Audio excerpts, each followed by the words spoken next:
Assalamualaikum warahmatullahi wabarakatuh.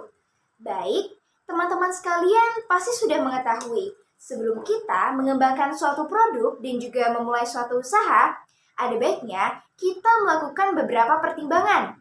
Nah, izinkan saya, Rahma Suci Fadila dari kelas 11 IPA 3 untuk menyampaikan presentasi mengenai salah satu pertimbangan tersebut, yaitu melalui analisis SWOT.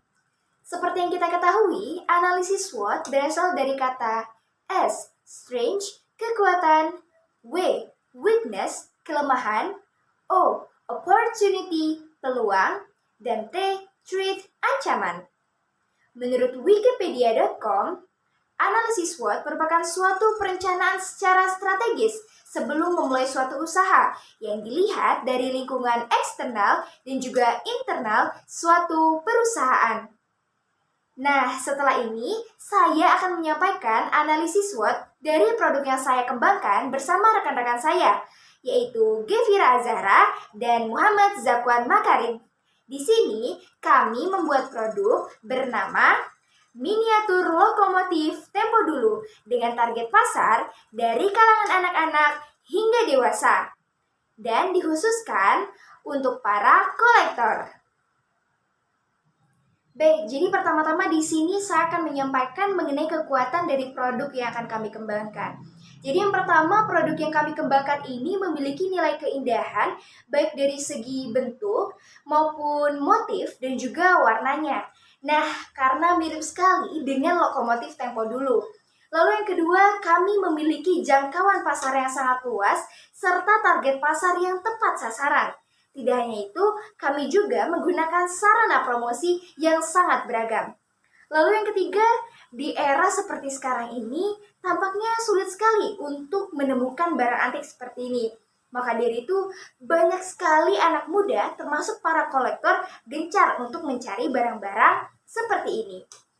Lalu yang keempat, harganya murah dan cukup bersahabat. Lalu yang kelima, untuk produk ini mengikuti era zaman sekarang tanpa menghilangkan nilai-nilai serta ciri khas lokomotif Tempo Dulu. Lalu yang keenam, untuk produk ini memiliki banyak kemanfaatannya. Nah, tidak hanya itu, produk ini pun memiliki nilai jual. Lalu yang ketujuh, apa ya yang ketujuh? Nah, lalu yang ketujuh ini, produk ini menggunakan alat dan bahan yang cukup sederhana dan mudah untuk didapatkan. Yang kedelapan, produk ini menggunakan kemasan yang cukup unik dan kuat untuk melindungi produk ini. Dan yang terakhir atau yang kesembilan, untuk produk ini sudah memiliki brand serta logo produk yang siap untuk diperjualbelikan. Baiklah, mengenai produk yang akan kami kembangkan, tidak hanya memiliki kekuatan saja, tentunya memiliki kelemahannya juga. Di antaranya, yang pertama, merek dan juga brand dari produk yang akan kami kembangkan ini masih tergolong baru, sehingga belum ada banyak orang yang mengenalnya. Lalu yang kedua, perlu ketelitian yang lebih dalam membuat produk ini. Yang ketiga, kurangnya pengembangan ide dan juga kreativitas, sehingga untuk produk ini sementara masih belum maksimal.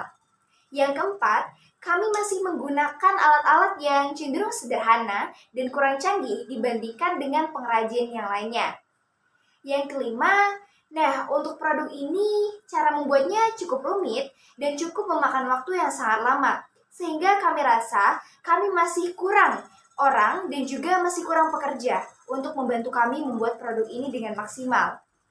Dan lalu yang keenam, kami banyak menggunakan alat-alat tajam sehingga resiko untuk terjadinya kecelakaan itu sangat besar. Dan yang terakhir, kami juga menggunakan cat semprot atau yang biasa kita kenal dengan pilox. Nah, dengan ini beberapa dari kami sering pusing saat menciumnya sehingga kami diwajibkan untuk menggunakan alat-alat keselamatan kerja yang cenderung memiliki biaya yang cukup besar. Baik, selanjutnya kita beralih ke faktor dari keunggulan produk yang akan kami kembangkan. Yang pertama bisa kita lihat dari banyaknya konsumen. Nah, kami sudah membaca beberapa survei dari sekumpulan website bahwasannya orang-orang zaman sekarang ini suka sekali untuk menghias atau menata ruangannya. Termasuk di masa pandemi sekarang ini, mereka suka sekali membentuk suasana baru ruangannya untuk belajar maupun bekerja dari rumah. Tidak hanya itu, di era sekarang ini sulit sekali untuk mencari barang-barang antik untuk menghias ruangan seperti itu. Lalu yang kedua, kita lihat dari target pemasaran. Kami yakin bahwasanya produk yang akan kami kembangkan ini bisa menembus pasar baik dari kalangan bawah, menengah, maupun atas.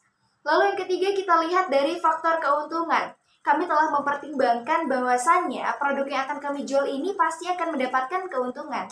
Dikarenakan dari segi pengeluaran dan juga harga penjualannya pun bisa mendapatkan keuntungan yang lebih. Tidak hanya itu, untuk bahan baku utamanya pun berasal dari limbah.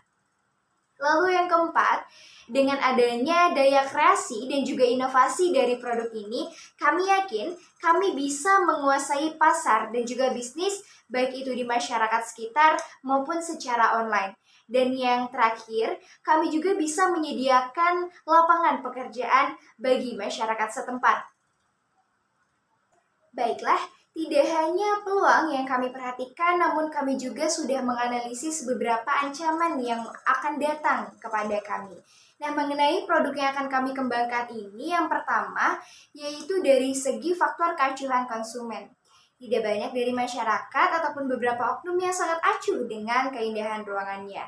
Entah itu mereka sibuk bekerja, atau mereka tidak mengerti, atau tidak tahu apa yang sebenarnya mereka inginkan. Maka dari itu, untuk menghadapi ancaman tersebut, kami harus bersiap dengan mempromosikan produk kami secara gencar dan juga secara terus-menerus. Lalu yang kedua, yaitu dari segi adanya produk lain. Nah, baik itu produk miniatur ataupun produk hiasan ruangan lainnya, itu sangat mengancam sekali produk kami. Dan yang paling terakhir, apabila konsumen sepi. Nah, konsumen sepi ini akan menyebabkan kerugian karena kami tidak memiliki pemasukan. Maka dari itu, mengenai analisa ancaman ini perlu kami perhatikan lagi, perlu kami pertimbangkan lagi dalam bentuk promosi maupun pengemasan produknya agar ancaman-ancaman yang telah kami analisa ini tidak datang kepada kami dan kepada usaha kami. Selanjutnya, saya ingin menampilkan salah satu sketsa ataupun gambaran dari produk yang akan kami buat. Dan untuk bahan baku utamanya, yaitu ada kaleng, kardus, dan juga tutup botol bekas. Baiklah teman-teman semua, nah melalui paparan yang telah saya sampaikan sebelumnya, analisis SWOT ini ternyata sangat memberikan dampak yang besar ya dalam mempersiapkan suatu usaha yang akan kita kembangkan. Dan itu saja yang dapat saya sampaikan. Mohon maaf apabila ada salah kata. Saya akhiri. Wassalamualaikum warahmatullahi wabarakatuh.